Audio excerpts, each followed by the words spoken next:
Welcome to International Securities Exchange's podcast series. Facilitated by renowned educators, ISE podcasts are intended to teach beginning as well as seasoned investors the ins and outs of trading. To find an updated list of podcasts, please visit www.ise.com/podcasts. Please be sure to listen to our important message following this episode regarding the risks of investing in exchange-traded options.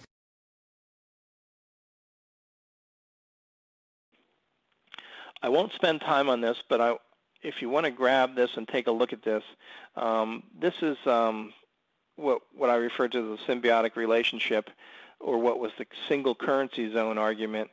When China was shipping everything to us, we were buying all the stuff. They were buying treasuries, subsidizing interest rates, and back. Well, the change is right here. Credit crunch. Credit expansion's gone away.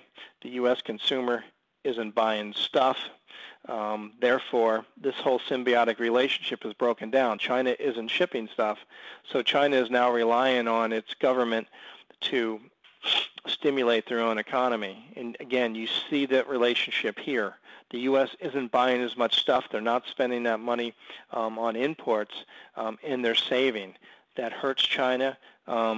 It tends to hurt our GDP.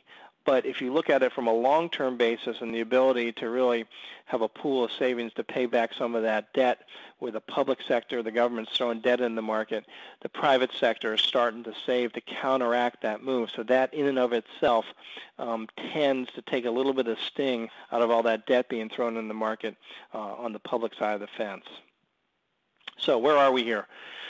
This is the U.S. dollar index now. We put a bottom in here in March, actually, of 2008, when sideways. Dollar took off on that credit crunch.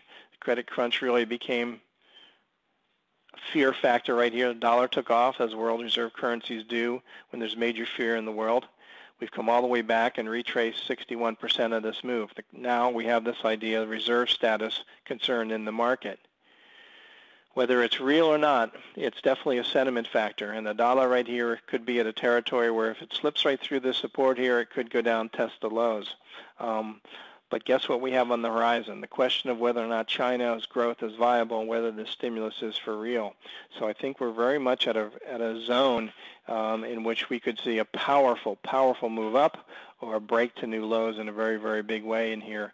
And as Steve and I talked about, the U.S. dollar has really been going sideways in here, the other currencies too, and it's creating it's creating some real power. And when you see this type of sideways movement in currencies and they break out, they usually have power one way or another. And I think depending on the way they break, it'll either add momentum to this idea of reserve status, or really I think it'll take it off the table, because I think this move would be based on the idea of China weakening or concern in the Chinese economy going forward and their future growth pattern going forward, given all the stimulus they have, and the U.S. starting to save and actually rebuilding the country's balance sheet beside the consumer balance sheet, which ultimately could be very good for the U.S. dollar. So that's my story, and I'll take all the questions, or as many as I can afterwards. And Steve, over to you. Hopefully some of that made sense. Thanks, Jack. Let me just grab the ball here, and then I'll talk a little bit about FX options. And a lot of questions are coming in, which is great. So we'll ask Jack as many questions as we need to. Please type them in now. If you're thinking of a question, type it in, and I'll relay it to Jack. But let me start talking about FX options. As Jack was saying, one of the benefits here is that you can have a view on the dollar and play it however you like, whether it's the simplest way, looking at buying a call, buying a put. Buying a call, of course, would be bullish U.S. dollar, buying a put, bearish U.S. dollar, relative to 6, or actually we have 9 currency pairs now. They're all dollar relative, and again, it's what is the dollar worth in another currency. So you would type in your symbols. You see them there on your screen. The most popular one is going to probably be the second one, the Canadian dollar, U.S. dollar Canadian CDD. followed by the euro, which is interesting. I guess we're having a lot of Canadian people, either Americans or Canadians, that do business, either way, Canadians in the U.S. or Americans in Canada, a lot of interest there. So we see that as our most popular one, followed by the euro. And then all the other ones there, you see Japanese yen, British pound, Australian dollar, Swiss franc, and then the new ones, New Zealand dollar, Mexican peso, and the Swedish krona. Just a little bit about the trading convention. You might be used to seeing the euro trading $1.41, $1.42. Well, we at the IAC are trading the dollar relative version of that, so the dollar is the base currency. So if you take the dollar as the base currency, you come up with a number, and that screenshot there would be 69, with the dollar euro being like 143 or something like that. I don't know the exact math, but you could just take the inverse of the dollar as the counter currency, and at the IAC we use the dollar as the base currency, and you can calculate $1.18 for Australian, $6 for Swiss franc, 59 for British pound. And again, this is taken about 3 weeks ago, with the dollar at about its weakest point. So you could do that math, and I just wanted to show you there that it's easy to do. You can look at the opposing convention or just the basic convention. The features of the IAC FX options, they're options on the U.S. dollar, so it's options on the exchange rate, dollar-based, 50-cent strike prices.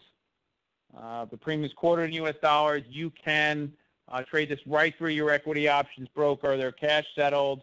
They're available, as I said, through your broker. Like last week, we had TradeStation with us. So hopefully many of you went and checked out Stan Dash. He did a great presentation, and if you don't have a broker, TradeStation might be one broker you might want to check out. Well, the next broker coming on board, I believe, is Trade King in a couple of weeks. They'll be with us at the ISC. We have market makers that quote all the different currency pairs and the different strike prices. Trading hours are 9:30 to 4:15. So what would happen over the last year? I think a lot of you know this. We'll just take a, let's see if I can find it.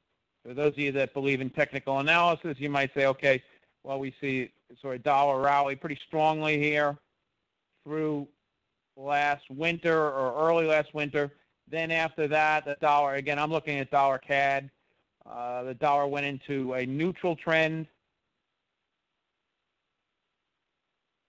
The neutral trend lasted many, many months here, if you will. And then we broke down. Interestingly enough, we just got up against the old support, and then we faded back down again. And now we are, continuing to sell off, although there is a minor base building. You look at dollar euro, pretty similar. We saw a dollar rally, and then we're sort of a basing, and we're in that sort of that formation today. Most importantly, this is all nice, but what do you think in the future? And that's the idea of trading the currency options, is you can have a view whether you're bullish or bearish. If you think the dollar is going up, well, there you go, call options. If you think it's going down, put options. Same thing here in the euro. Call options, put options. So here, this is a screenshot as of this morning. And since the credit crunch has eased a bit, we noticed that, well, the top, of course, if we had known this was the top in March, well, what we would have known what to do. We would have bought put options, probably some maybe 120 puts, because once we broke through 120, we're sort of off to the races here, down to 107. If you had bought any of those put options, you would have done very, very well. Of course, you always need to think about the limited risk that the options offer, and that's one of the major benefits, that we have limited risk. And again, this is the chart as of this morning. Thank you for listening to our podcast. To find more podcasts on options, stocks, alternative markets, and market data, please visit www.isc.com/podcasts.